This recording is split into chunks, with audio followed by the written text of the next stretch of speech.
Olá, crianças, bom dia, tudo bem com vocês? É, Estou aqui para iniciar o dia, lendo essa leitura, para iniciar nossa semana com essa leitura fascinante, uma leitura reflexiva. Então, eu quero que vocês me acompanhem aí, por favor, e prestem atenção. A ratoeira. Um rato, olhando pelo buraco na parede, vê o fazendeiro e sua esposa abrindo um pacote. Pensou logo no tipo de comida que poderia haver ali. Ao descobrir que era uma ratoeira, ficou aterrorizado. Correu ao pátio da fazenda, advertindo a todos: há uma ratoeira na casa! Uma ratoeira na casa! A galinha então disse: desculpe-me, senhor rato. Eu entendo que isso seja um grande problema para o senhor, mas não me incomoda. O rato foi até o porco e lhe disse: há uma ratoeira na casa, uma ratoeira.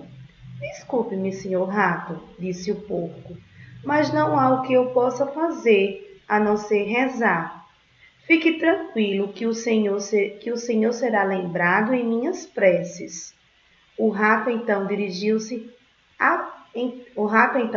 então à vaca e lhe disse. Ela lhe disse: o que, senhor rato? Uma ratoeira? Por acaso estou em perigo? Acho que não. Então o rato voltou para casa cabisbaixo e abatido, para encarar a ratoeira do fazendeiro. Naquela noite ouviu-se um barulho, como de uma ratoeira pegando sua vítima. A mulher do fazendeiro correu para ver o que havia caído na ratoeira. No escuro, ela não viu que a ratoeira havia prendido a cauda de uma cobra venenosa, e a cobra picou a mulher. O fazendeiro levou imediatamente ao hospital. Ela voltou com febre. Todo mundo sabe que, para alimentar alguém com febre, nada melhor do que uma canja de galinha. O fazendeiro pegou seu cutelo, no caso é um pequeno facão, e foi providenciar o ingrediente principal. Como a doença da mulher continuava, os amigos e vizinhos vieram visitá-la. Para alimentá-los, o fazendeiro matou o porco. Nossa. A mulher melhorou e assim resolveram festejar. O fazendeiro então sacrificou a vaca para alimentar todo aquele povo. Na próxima vez que você ouvir dizer que alguém está diante de um problema e acreditar que o problema não lhe diz respeito, lembre-se que quando há uma ratoeira na casa, toda a fazenda corre risco. O problema de um é problema de todos. Quando convivemos em equipe, o sucesso de qualquer projeto depende de todos nós.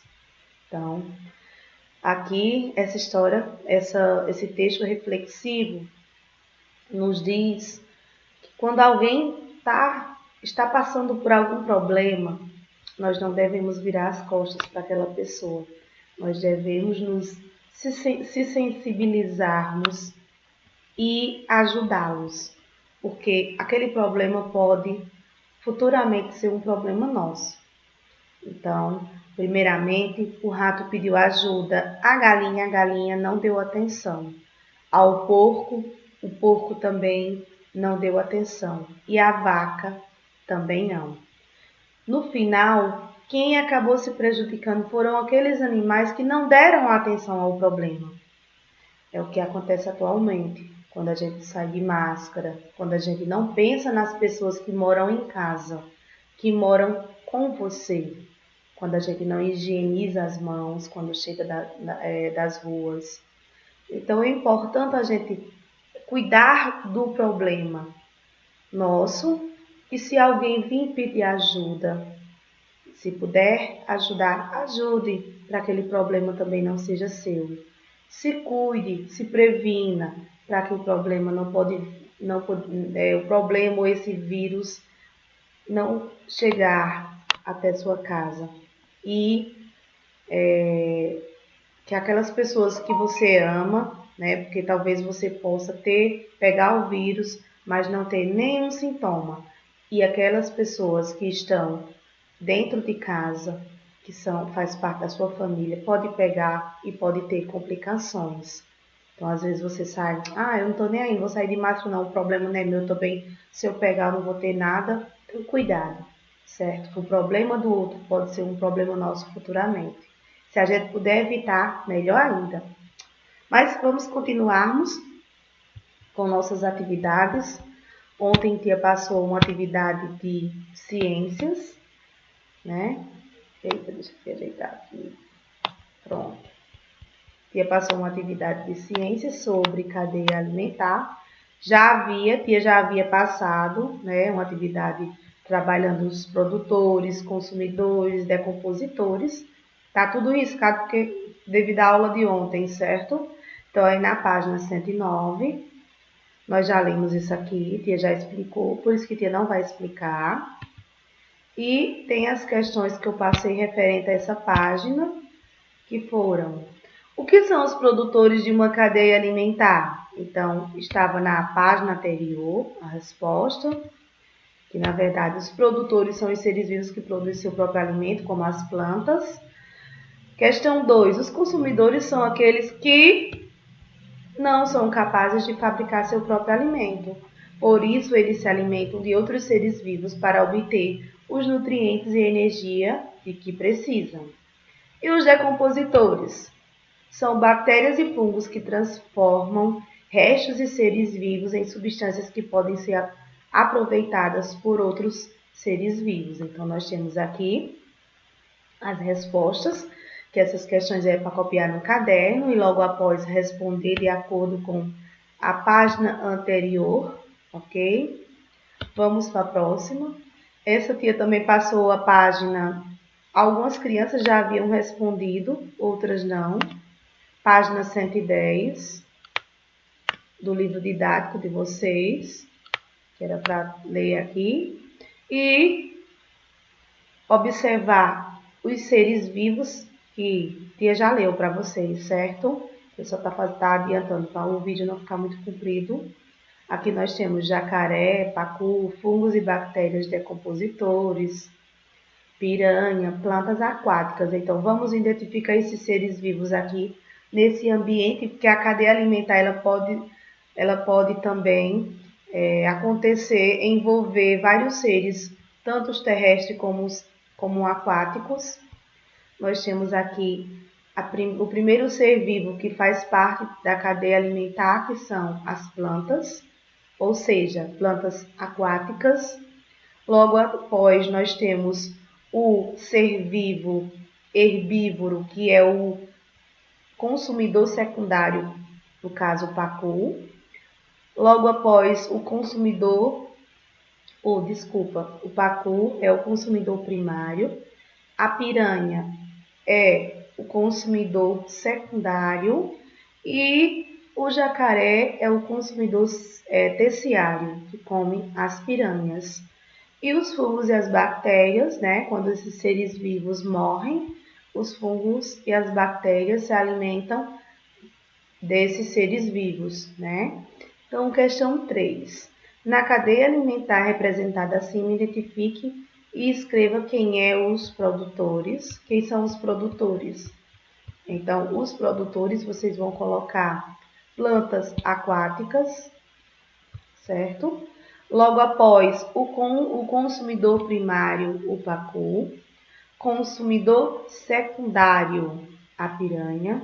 E o consumidor terciário, o jacaré. Então, vocês só iriam observar a cadeia alimentar e colocar os seres vivos de acordo com a cadeia alimentar, né? A classificação da cadeia alimentar. Os seres vivos. Pronto, ciências terminou. Vamos agora para matemática. Nós estamos estudando aqui na página, essa aqui eu não lembro a página, deixa eu ver aqui. Não, eu não está lembrado, mas deixa eu ver aqui que nessa outra página apareceu.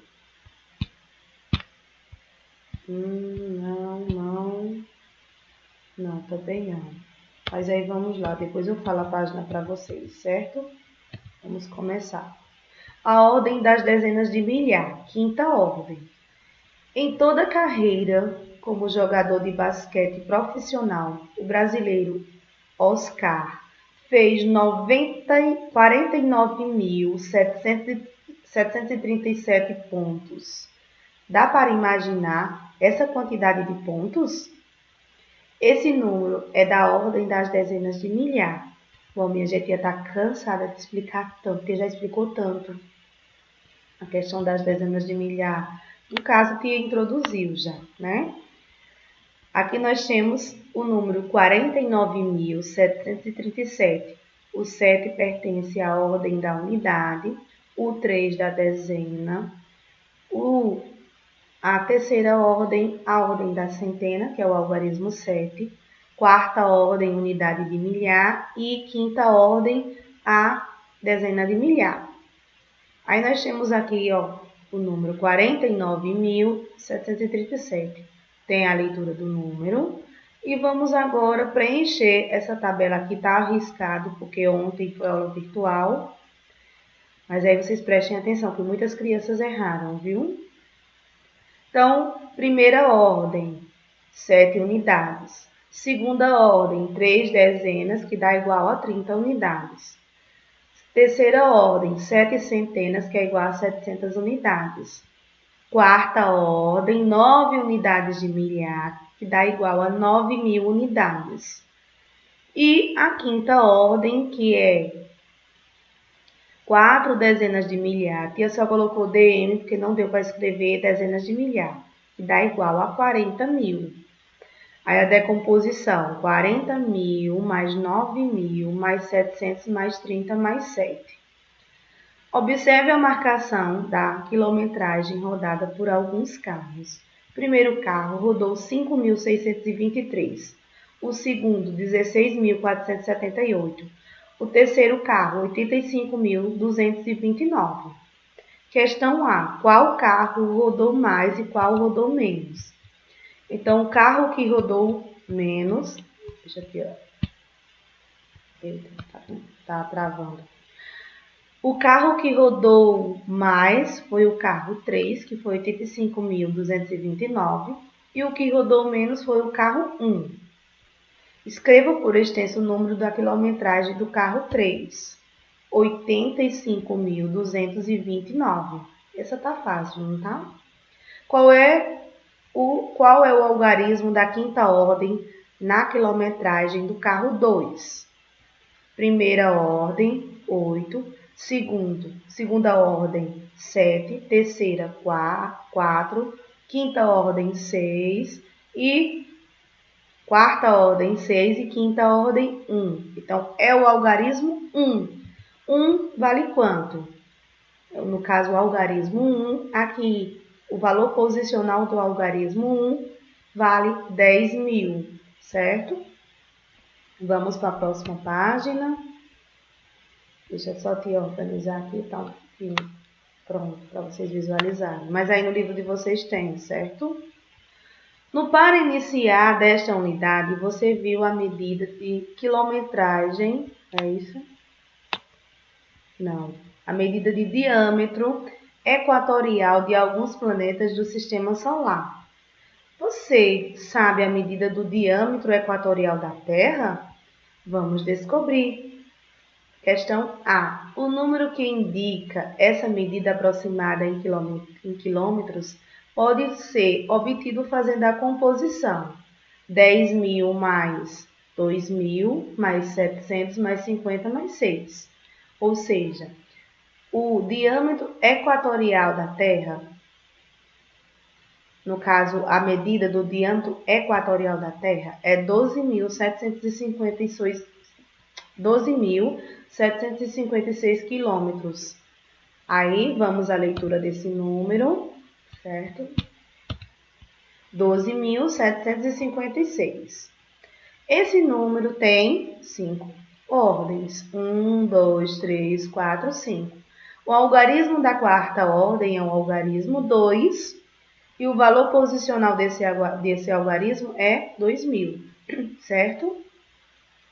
Gente, desculpa, porque tia Elba realmente tá tá um pouquinho rouca, certo? De tanto falar e tudo, ler bastante. A tia fica um pouquinho rouca. Vamos agora saiba mais. Números palíndromos ou capicúas. São números cuja leitura da esquerda para a direita é igual à leitura da direita para a esquerda. Então, nós temos aqui o exemplo.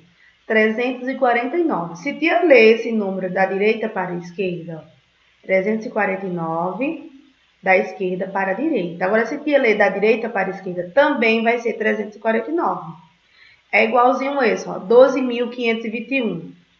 12.521. Então, se tia ler para cá, é a mesma coisa. E se ler o contrário, também dá a mesma coisa. Aí se chama números palíndromos.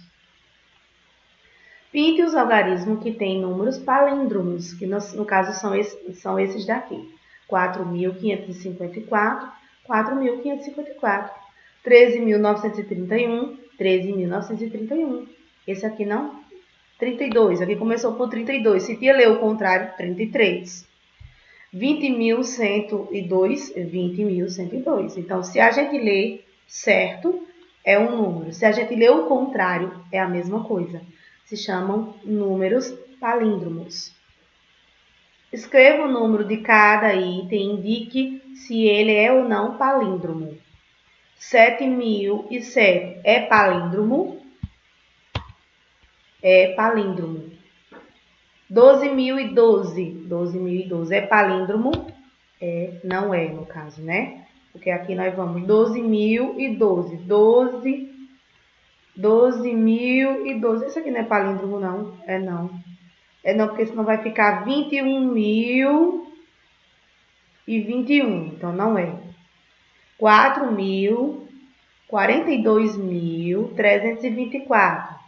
42.324, 42.000. Esse é palíndromo. E esse aqui? 7 vezes 10. 7 vezes 10.000, 70.000, mais 6 vezes 100, 607. 70.607. É palíndromo? É palíndromo. Ó, 70.607. Pronto. Questão 6 é um desafio. Deixa eu puxar só um pouquinho para cá. No século XX, compreende os anos 1901 a 2000 e o século XXI vai de 2001 a 2100. Em quais são os anos palíndromos desses séculos? Então, nós temos aqui o ano 1991 e 2002. Por quê? Porque se tia ler certo, 1991, ou se tia ler o contrário, dá o mesmo número, ó, 1991. 2002, 2002, certo? Tia quer pedir perdão mais uma vez, tia tá um pouquinho rouca, então a leitura às vezes não sai muito boa. Façam as correções. Quem não participou ontem das atividades, eu peço a vocês que façam as correções, dê pausa aí nos vídeos. Vocês sabem a página do livro de matemática, que não está com o livro aqui, também não estava no link, mas vocês sabem. Então, ó, fiquem com Deus, façam as correções e prestem atenção que eu vou postar a atividade, ok? Beijos!